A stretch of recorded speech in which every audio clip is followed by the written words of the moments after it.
जय हिंद दोस्तों, कैसे हैं आप सब। मैं हिमांशु सोनी और आज हम लोग कर रहे हैं magnetic effect of electric current class 10th lecture number 7।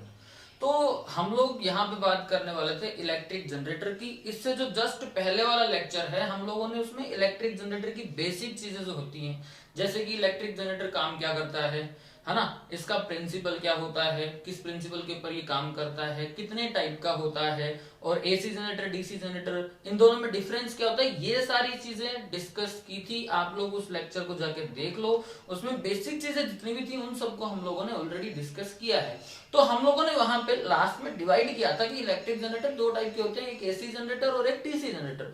तो हम लोगों ने वहां पे कहा था कि एसी और डीसी को हम अलग अलग तरीके से अलग अलग बार लेक्चर में पढ़ने वाले हैं। आज हम लोग यहाँ पे स्टार्ट कर रहे हैं इलेक्ट्रिक जनरेटर, उसमें भी कौन सा, एसी जनरेटर, जो अल्टरनेटिंग करंट जनरेट करता है। तो इसकी कंस्ट्रक्शन और वर्किंग हम लोग यहाँ इस लेक्चर में देखने वाले हैं। तो पहले इसकी कंस्ट्रक्शन देख लेते हैं।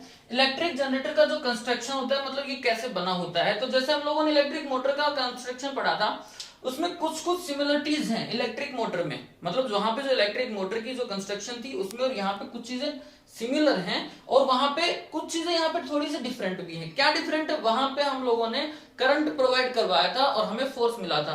यहाँ पे हम लोग फोर्स प्रोवाइड करवाएंगे और करंट हम लोगों को मिलेगा। तो वहां बैटरी लगाई थी मोटर में, यहाँ बैटरी नहीं है कहीं भी, है ना। इसकी कंस्ट्रक्शन को एक बार समझते हैं। देखो हम लोगों को जैसे जिस प्रिंसिपल के ऊपर बेस्ड ये काम करता है, मैग्नेटिक इफेक्ट वाला जो है कि मैग्नेटिक फ्लक्स चेंज होता है ना, इलेक्ट्रोमैग्नेटिक इंडक्शन वाला।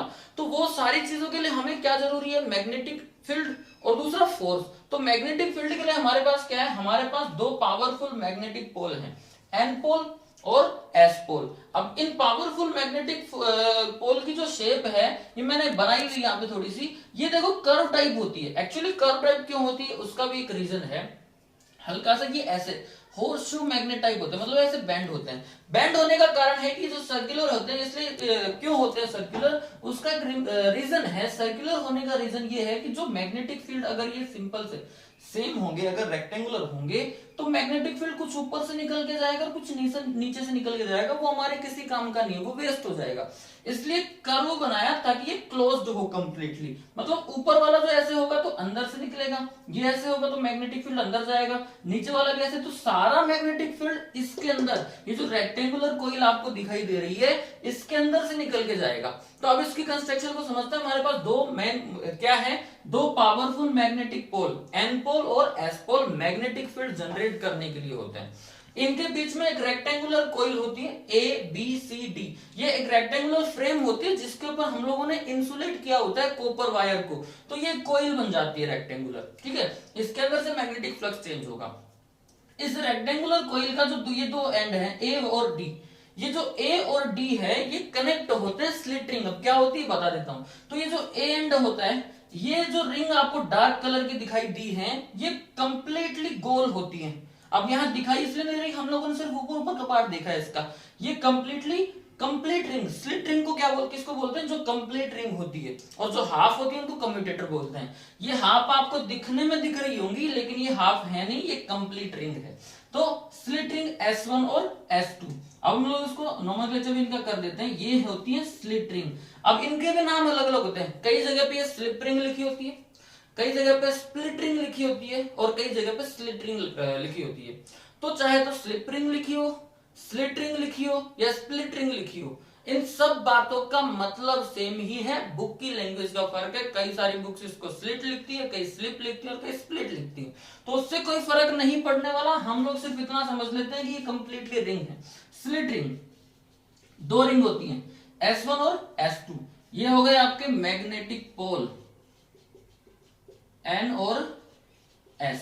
ये है आपका आर्मेचर, रेक्टेंगुलर आर्मेचर। इस आर्मेचर का ए वाला एंड जो है वो स्लिट रिंग S1 से जुड़ा हुआ है, और डी वाला जो एंड है वो देखो यहां ध्यान से, ये जो ए एंड है ना, ए, ये तो इससे जुड़ गया, और जो डी वाला है ये अंदर से निकल रहा है इसके। मतलब ये जैसा कोई रिंग है, इसके अंदर से जैसे ये मार्कर निकल रहा है ना, तो ऐसे निकल रहा है, टच नहीं कर रहा।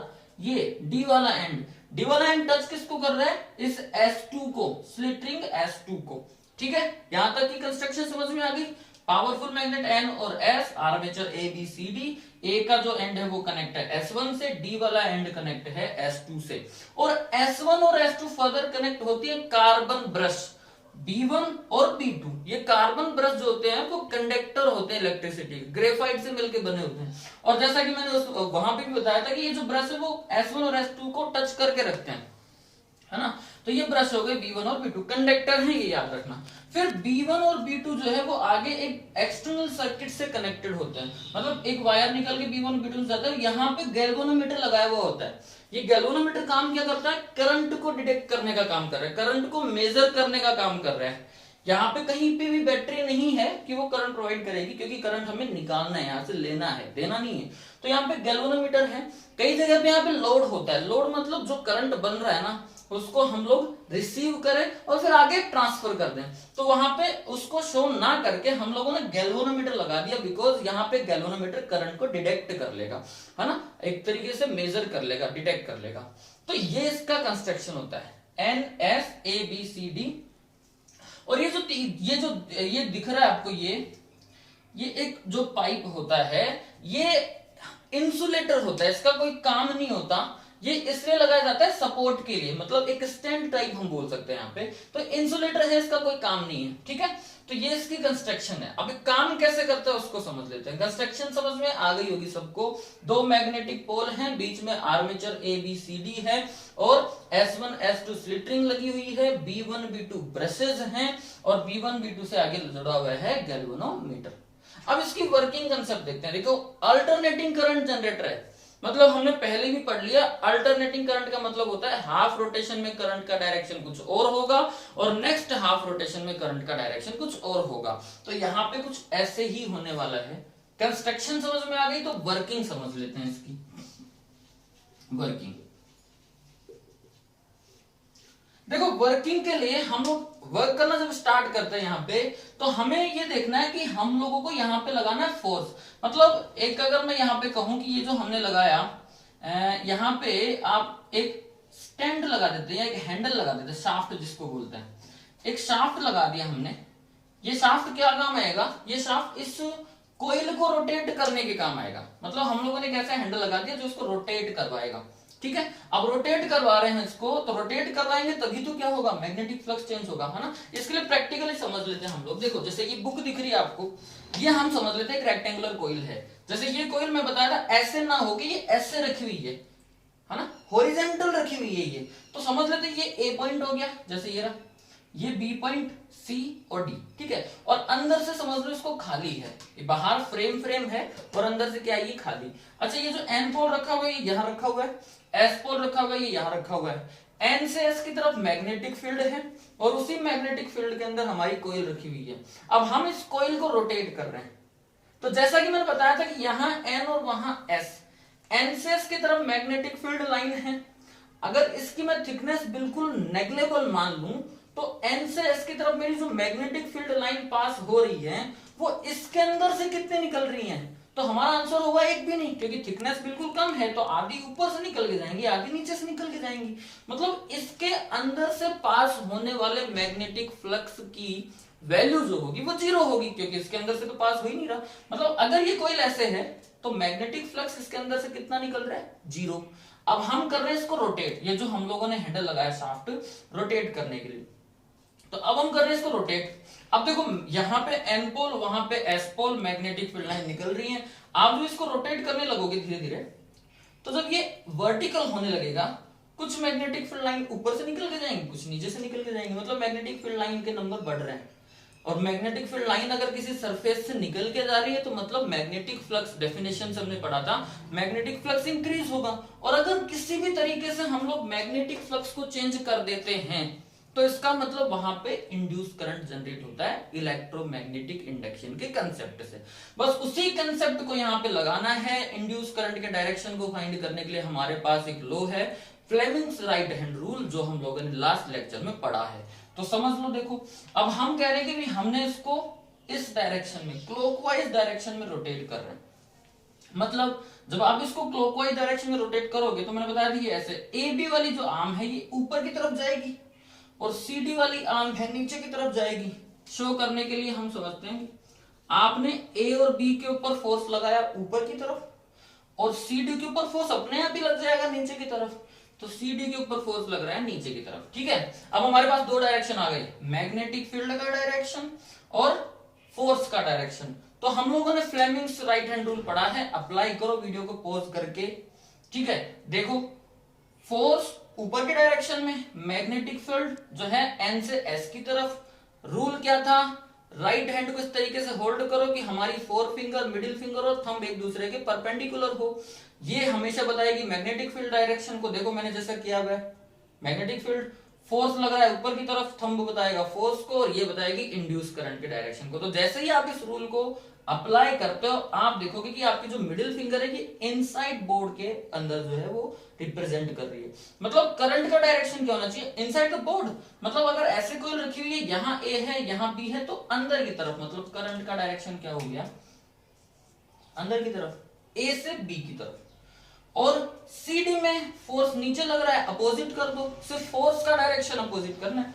मैग्नेटिक फील्ड का डायरेक्शन तो वही है, तो आपने जब ऐसे किया फोर्स का डायरेक्शन अपोजिट हो गया। जैसे ही फोर्स का डायरेक्शन अपोजिट हुआ, करंट का डायरेक्शन भी अपोजिट हो गया, करंट हो गया सी से डी। तो ये हो गया डायरेक्शन करंट का सी। देखो जब ये कोइल अपना हाफ रोटेशन पूरा करेगी तब तक की कहानी है ये, A B C D. A B जब ऊपर जा रही है, सी डी नीचे जा रही है, तो कहानी यहां तक की कहानी अभी हम लोगों ने की है। ठीक है ना, जब ये कहानी चल रही है अभी तक तो अब ये कहानी चली तो हमने देखा कि जो करंट का डायरेक्शन है वो है ए से बी, बी से सी, सी से डी। देखो करंट का डायरेक्शन है इन फर्स्ट हाफ रोटेशन, समझना इसको, फर्स्ट हाफ रोटेशन के अंदर करंट का direction A B C D. तो हमने लिखा ए बी सी और डी। अब समझ लो यहां पे देखो जहां से करंट निकलता है ना, ये रूल है हम लोगों ने ऑलरेडी डिस्कस किया हुआ है। हमने हमेशा से करंट को देखा है कि करंट हमेशा पॉजिटिव से नेगेटिव की तरफ जाता है, बैटरी में यही देखा है, पॉजिटिव से नेगेटिव। तो यहां से करंट निकल रहा है, ए से जा रहा है करंट, तो ए टर्मिनल कैसा होना चाहिए, पॉजिटिव। तो ए टर्मिनल अगर पॉजिटिव हो गया, डी पे करंट आ रहा है, देखो ना A B C D, D पे तो आ रहा है और ए से जा रहा है, तो ए टर्मिनल कैसा हो गया, पॉजिटिव। डी टर्मिनल कैसा हो गया, नेगेटिव। अगर ए पॉजिटिव टर्मिनल बनता है तो ए कनेक्ट है किससे, स्लिट S1 से, तो S1 भी कैसा होना चाहिए, पॉजिटिव। यहां एक बहुत इंपॉर्टेंट बात यह है कि इस आर्मेचर के रोटेशन के साथ स्लिटिंग रिंग जो है, ये जो पूरी रिंग बनी हुई है, ये रोटेट नहीं करती। इस बात को नोट कर लो, ये बहुत इंपॉर्टेंट पॉइंट है। डीसी जनरेटर जब पढ़ेंगे तो बिल्कुल चेंज हो जाएगा, वहां की जो रिंग होगी वो रोटेट करेंगी, but in AC generator the slit ring does not rotate with the rotation of armature. Slit ring does not rotate with the rotation of armature. Point इसको नोट कर लो आप, बहुत इंपॉर्टेंट पॉइंट है। तो यहां से समझेंगे कि स्लिट रिंग रोटेट नहीं कर रही, अभी भी नहीं करेंगे, जब भी नहीं करेंगे, नेक्स्ट में भी हाफ रोटेशन भी नहीं करेंगी।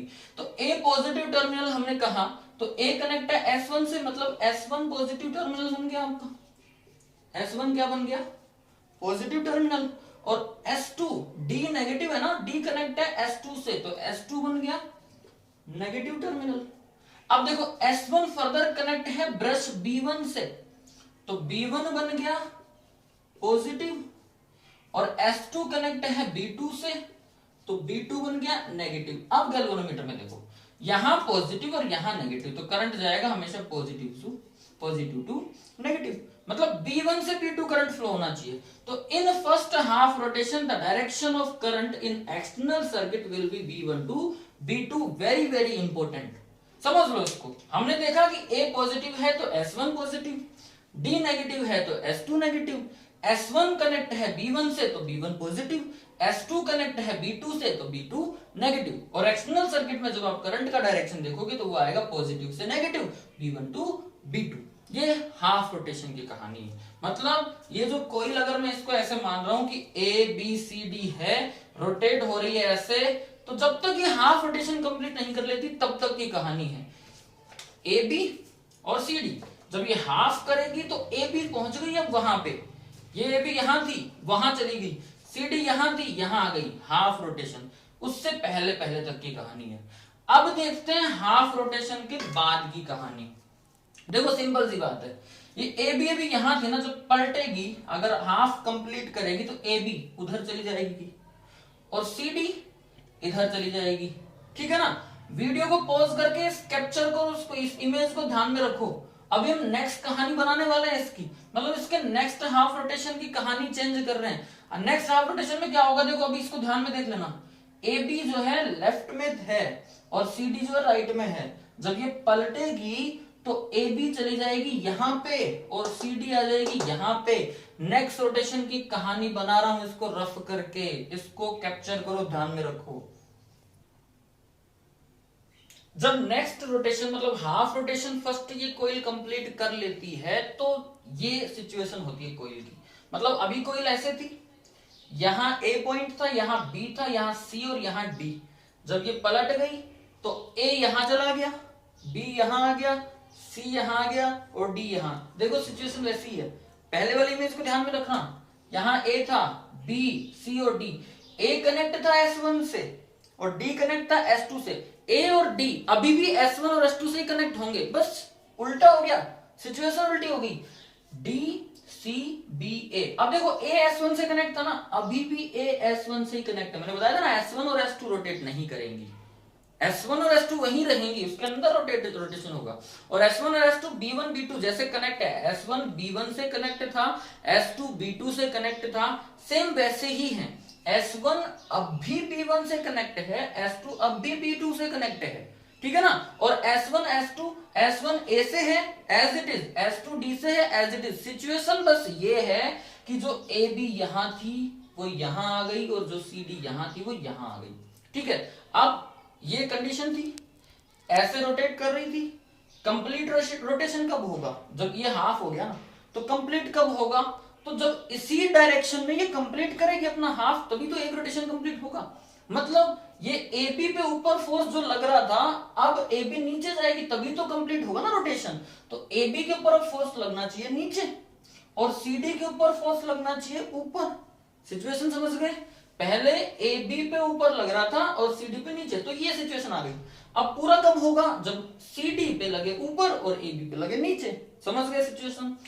रिप्रेजेंट कर रहा हूं, CD के ऊपर लगेगा फोर्स ऊपर की तरफ और AB के ऊपर लग रहा है फोर्स नीचे की तरफ। देखो अब वही लगाओ, जब ऊपर की तरफ फोर्स लगता है तो कंडीशन ये बनती है, करंट का डायरेक्शन इनवर्ड होना चाहिए, D से C की तरफ। समझ रहे हो ना बात, सेम अभी जैसे पहले लगाया था वैसे लगानी है। तो D से C की तरफ करंट चला गया। जब नीचे की तरफ होता है तो बाहर की तरफ करंट आता है, B से A की तरफ करंट आना चाहिए। मतलब D से C, C से B और B से A। अब ये फर्स्ट हाफ रोटेशन का था। नेक्स्ट का इधर नोट कर रहे हैं, जूम करके मैं दिखा देता हूं आपको।